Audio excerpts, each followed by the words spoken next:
Hello friends, welcome back to your YouTube channel. Friends, आज की इस वीडियो में मैं आपको बताऊंगा कि एसएससी सीएचएसएल क्या होता है। एसएससी सीएचएसएल को आप जब ज्वाइन करते हैं तो आपको कौन कौन सी पोस्ट करने का आपको मौका मिलता है, कौन कौन सी पोस्ट पर आपको जॉब करनी होती है, और एसएससी सीएचएसएल जो है इसका फॉर्म भरने के लिए आपके पास क्या क्वालिफ़िकेशन होनी चाहिए, कौन सी क्लास आपने पास की हो ताकि आप इसके फॉर्म को भर सकें, और आपके उस क्लास में कौन कौन से सब्जेक्ट होने चाहिए, सब्जेक्ट लिमिट क्या है, और उसके बाद दोस्तों परसेंटेज लिमिट इसमें है या नहीं है कि कम से कम कितने परसेंट नंबर आपके होने चाहिए, और इसके लिए मेल और फीमेल दोनों भर सकते हैं या फिर मेल कैंडिडेट भर सकते हैं, ये भी मैं आपको बताऊंगा। इसके बाद दोस्तों मैं आपको बताऊंगा कि इसमें हाइट वगैरह का भी कुछ रहता है या नहीं रहता, और इसमें आपकी एज लिमिट यानी कि उम्र सीमा कितनी होनी चाहिए। उसके बाद मैं आपको बताऊंगा कि जब आप इसका फॉर्म भर देते हो तो उसके बाद आपके साथ क्या क्या सिलेक्शन प्रोसेस होता है, कब किस टाइम के बाद क्या चीज़ सबसे पहले होती है, उसके बाद क्या होता है। तो स्टेप बाय स्टेप ये चीज़ भी मैं आपको बताऊंगा। उसके बाद मैं आपको इसका एग्ज़ाम के बारे में बताऊंगा, इसका सिलेबस बताऊंगा, इसका पूरा पेपर पैटर्न आपको समझाऊंगा, कैसे कैसे क्वेश्चन इसमें आते हैं, कौन कौन से सब्जेक्ट होते हैं, कितने नंबर का आपका पेपर होता है, और उनको करने के लिए आपको कितना टाइम दिया जाता है। सभी चीज़ें आज मैं आपको इस वीडियो में समझाने वाला हूँ। उसके बाद मैं आपको बताऊंगा जो आपका टाइपिंग टेस्ट होता है वो कैसे होता है, उसके लिए आपको कितने वर्ड पर मिनट की टाइपिंग टेस्ट आना चाहिए, किस किस पोस्ट के लिए आपकी टाइपिंग टेस्ट रहती है। तो दोस्तों ये सभी क्वेश्चन आज मैं आपके लिए लेकर आया हूँ। तो चलिए साथियों, बिना टाइम वेस्ट किए आते हैं अपना सीधे पॉइंट पर। तो साथियों अब आते हैं अपना सबसे पहले सवाल पर। हमारा सबसे पहला सवाल है कि एसएससी सीएचएसएल है क्या। तो दोस्तों एसएससी सीएचएसएल का पूरा नाम है combined higher secondary level exam. तो ये दोस्तों सभी जानते हैं आप एसएससी क्या है, कि एसएससी के द्वारा बहुत सारे गवर्नमेंट एग्ज़ाम्स हैं जो एसएससी करवाती है, बहुत सारे सिलेक्शन प्रोसेस हैं जो कि गवर्नमेंट जॉब के लिए होते हैं। तो इंडिया की या फिर इंडिया के जितने भी स्टेट हैं उनमें जो भी एग्ज़ाम, जो भी जॉब का पूरा सिलेक्शन प्रोसेस करवाती है वो एक संस्था है, इसको एसएससी का नाम दिया गया है। तो एसएससी में ही सीएचएसएल की ये जॉब होती है। सीएचएसएल यानी कि आपका जो है यहाँ पर इसमें कुछ पोस्ट होती हैं जिन पर आपको ज्वाइनिंग दी जाती है। सीएचएसएल के द्वारा आप एलडीसी और यहाँ पर डाटा एंट्री ऑपरेटर, इन सभी की पोस्ट आपको दी जाती हैं। तो इन सभी में जब भी वैकेंसी खाली होती हैं तो वो एसएससी सीएचएसएल के द्वारा ही भरी जाती हैं। तो ये होता है एसएससी सीएचएसएल। तो दोस्तों उम्मीद करता हूँ आपको समझ में आ गया होगा। तो इसके द्वारा आप इंडिया में जो भी गवर्नमेंट जॉब्स हैं 12th लेवल की, उनको आप ज्वाइन करते हैं, इनके द्वारा ही वो निकलती हैं। दोस्तों अब चलते हैं अपने नेक्स्ट क्वेश्चन पर। नेक्स्ट क्वेश्चन है हमारा क्वालिफिकेशन, क्या योग्यता इसमें आपकी होनी चाहिए। तो दोस्तों यहाँ पर मैं आपको बता दूं कि अगर आपने केवल 12th पास, 12वीं पास कर ली है तो आप इसके फॉर्म को भर सकते हैं, कोई दिक्कत आपको नहीं होगी। लेकिन यहाँ पर मैं ऐसे बच्चों का भी सवाल डाउट क्लियर कर देता हूँ जो बच्चे 12th क्लास में पढ़ रहे हैं, स्टडी कर रहे हैं, वो इसके फॉर्म को नहीं भर सकते। जब आपका रिजल्ट 12th का आ जाता है, रिजल्ट में आप पास हो जाते हैं, उसके बाद ही आप इसके फॉर्म को भर सकते हैं। तो 12th पास होना कंपलसरी है क्योंकि फॉर्म भरते टाइम मार्कशीट मांगी जाती है 10th और 12th दोनों की। तो इसीलिए 12th पास होना आपके लिए कंपलसरी है। अब दोस्तों नेक्स्ट क्वेश्चन की तरफ बढ़ते हैं। दोस्तों यहाँ पर आपके 12th में कौन कौन से सब्जेक्ट होने चाहिए। तो यहाँ पर दोस्तों मैं आपको बता दूं कि इसमें ऐसी कोई भी लिमिट नहीं है कि आपके पास 12th में या 10th में ये सब्जेक्ट कंपलसरी हैं, ऐसा कुछ भी नहीं है। आपके पास कोई सा भी सब्जेक्ट हो, चाहे आर्ट हो, चाहे कॉमर्स हो, चाहे बायो हो, चाहे मैथ हो, इससे कोई फ़र्क नहीं पड़ता है। आपने केवल 12th पास की होनी चाहिए किसी भी सब्जेक्ट से। तो कोई सा भी सब्जेक्ट है यहाँ पर चल जाएगा, कोई भी दिक्कत यहाँ पर आपको नहीं होगी। तो ये है दोस्तों यहाँ पर सब्जेक्ट लिमिट। उसके बाद दोस्तों यहाँ पर अब नेक्स्ट मैं आपको बता देता हूँ परसेंटेज लिमिट। यहाँ पर बहुत सारे बच्चे हमसे पूछते हैं कि सर 12th में कितने परसेंट नंबर होने चाहिए, किस सब्जेक्ट में मिनिमम कितने परसेंट होने चाहिए, या कौन से सब्जेक्ट में कितने नंबर कम से कम होने चाहिए इसका फॉर्म भरने के लिए। तो ऐसे सभी बच्चों को मैं बता देता हूँ कि इसमें ऐसी कोई भी परसेंटेज लिमिट नहीं है, कोई परसेंटेज का क्राइटेरिया नहीं है। केवल आप मिनिमम नंबर से पास होने चाहिए, जितने भी पास होने के लिए रिक्वायरमेंट है। 100 में से अगर आपके 33 नंबर हैं, इसका मतलब आप पास हैं और आप इसके फॉर्म को भर सकते हैं। तो ये है दोस्तों, कोई भी परसेंटेज लिमिट नहीं है, केवल आप अगर पास हैं तो भी आप इसके फॉर्म को भर सकते हैं, चाहे आप ग्रेस से पास हों, कैसे भी पास हों। अगर आपने 12th पास कर ली है तो आप इसके फॉर्म को भर सकते हैं। तो दोस्तों अब चलते हैं हम अपनी नेक्स्ट सवाल पर। नेक्स्ट सवाल है यहाँ पर जेंडर का, कौन कौन इसके फॉर्म को भर सकता है। क्या मेल के साथ फीमेल भी इसके फॉर्म को भर सकती हैं? तो मैं आपको बता दूं, जी हाँ, भर सकती हैं। मेल और फीमेल दोनों कैंडिडेट इसके फॉर्म को भर सकते हैं। महिला और पुरुष दोनों की ये वैकेंसी होती है। यहाँ पर महिलाएं और पुरुष ऑल इंडिया से, ऑल इंडिया की वैकेंसी होती है। आप भारत के किसी भी राज्य से हों, किसी भी स्टेट से हों, किसी भी डिस्ट्रिक्ट से हों, आप इसके फॉर्म को भर सकते हैं। यहाँ पर आप चाहे आपकी शादी हो रखी है चाहे नहीं हो रखी, इसका भी यहाँ पर कोई भी फ़र्क नहीं पड़ता है। यहाँ पर आप मेल फीमेल कोई भी हो, इसके फॉर्म को कोई भी भर सकता है।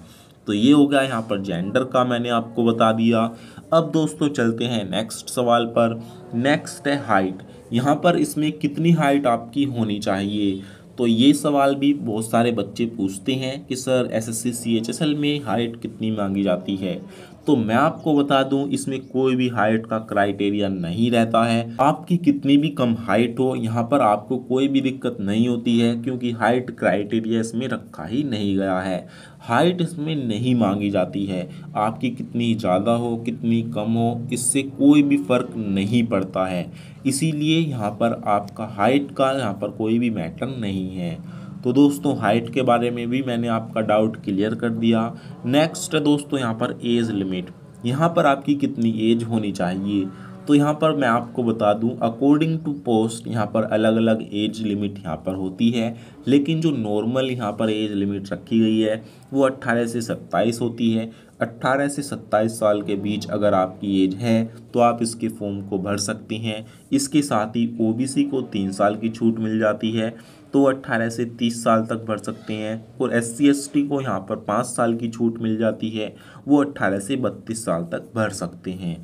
तो यहाँ पर छूट भी दी जाती है। तो साथियों ये रहता है इसमें एज का क्राइटेरिया। एज के बाद मैं आपको दोस्तों बता देता हूँ इसका पूरा सिलेक्शन प्रोसेस। तो दोस्तों इसके सिलेक्शन प्रोसेस में ज़्यादा कुछ भी नहीं होता। सबसे पहले जब आप इसका फॉर्म भरते हो तो उसके बाद आपका एग्ज़ाम करवाया जाता है। एग्ज़ाम में यहाँ पर दोस्तों Tier 1 होता है और एक होता है Tier 2। 2 एग्ज़ाम आपके करवाए जाते हैं।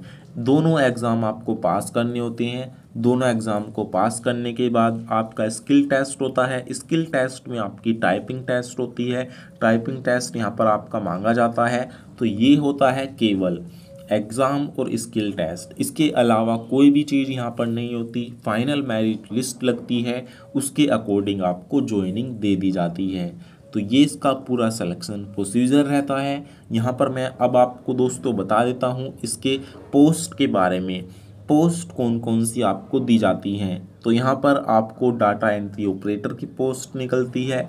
दूसरी LDC की, LDC यानी कि लोअर डिवीज़न क्लर्क की पोस्ट निकलती है। और एक असिस्टेंट GSC की पोस्ट यहाँ पर निकलती है। तो ये पोस्ट होती हैं यहाँ पर। इन पोस्ट पर आपका सिलेक्शन यहाँ पर होता है। दोस्तों अब यहाँ पर मैं आपको बता दूं, जब आप इसका फॉर्म भरते हो तो उसके बाद आपका एग्ज़ाम होता है। उसका क्या सिलेबस है, तो उसका सिलेबस मैं आपको बता दूं, 2 टीयर एग्ज़ाम आपके करवाए जाते हैं। यहाँ पर जो पहला एग्ज़ाम होता है उसको बोलते हैं Tier 1। वो एग्ज़ाम केवल क्वालिफाइंग होता है। वहाँ पर मिनिमम आपको नंबर लाने होते हैं। अगर आप उसको क्वालिफाई कर देते हैं तो आपको Tier 2 का एग्ज़ाम देना होता है। Tier 2 पर ही आपकी मेरिट लगती है। फाइनल मेरिट यानी कि जो आपका सिलेक्शन होता है वो Tier 2 का जो पेपर होता है उसके बेस पर ही होता है। तो अब मैं आपको दोनों का सिलेबस बता देता हूँ, Tier 1 और Tier 2 का। तो दोस्तों यहाँ पर मैं आपको सिलेबस की तरफ लेकर चलता हूँ। तो साथियों यहाँ पर हम आ गए हैं टीयर 1 के सिलेबस की तरफ। तो दोस्तों जो आपका पहला टीयर 1 एग्ज़ाम होता है उसमें 4 सब्जेक्ट से क्वेश्चन आते हैं। पहला इंग्लिश से 25 क्वेश्चन, दूसरा रीजनिंग से 25, तीसरा मैथ से 25, चौथा जीके से 25। टोटल 100 क्वेश्चन होते हैं। हर क्वेश्चन 2 नंबर का होता है, इसीलिए यहाँ पर 200 नंबर का आपका क्वेश्चन पेपर होता है। 100 क्वेश्चन 200 नंबर के। 100 क्वेश्चंस को करने के लिए आपको 60 मिनट 1 घंटे का टाइम दिया जाता है। तो ये होता है 1 घंटे का टाइम आपको दिया जाता है और 20 मिनट उन बच्चों को फालतू दिए जाते हैं जो कि एक तरीके से हैंडीकैप हैं या फिर दिव्यांग हैं, तो उनको जो है 80 मिनट मिलते हैं। तो ये रहता है दोस्तों टीयर 1 का पूरा यहाँ पर पेपर पैटर्न।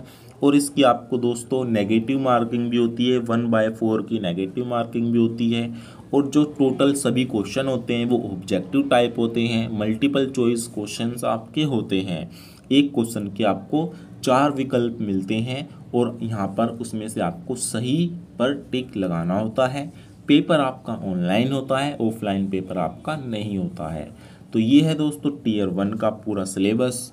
दोस्तों टीयर 2 अब आते हैं। टीयर 2 का सिलेबस सबसे इम्पोर्टेंट है क्योंकि टीयर 1 तो केवल क्वालिफाइंग है, लेकिन टीयर 2 पर ही आपकी फाइनल मेरिट लगती है।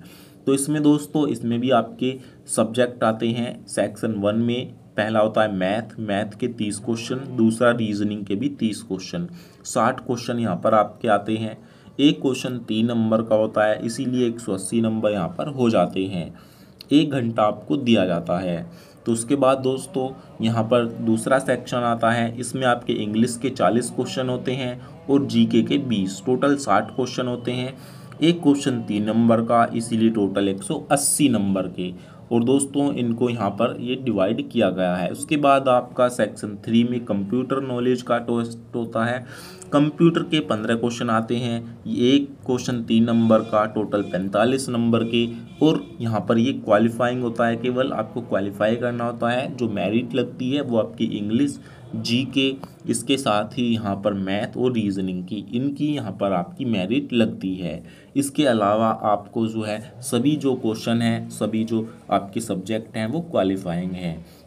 कंप्यूटर भी आपका क्वालिफाइंग होता है। तो ये है दोस्तों आपका यहाँ पर टीयर 2 का एग्ज़ाम। ये सब एक ही दिन होता है टीयर 2।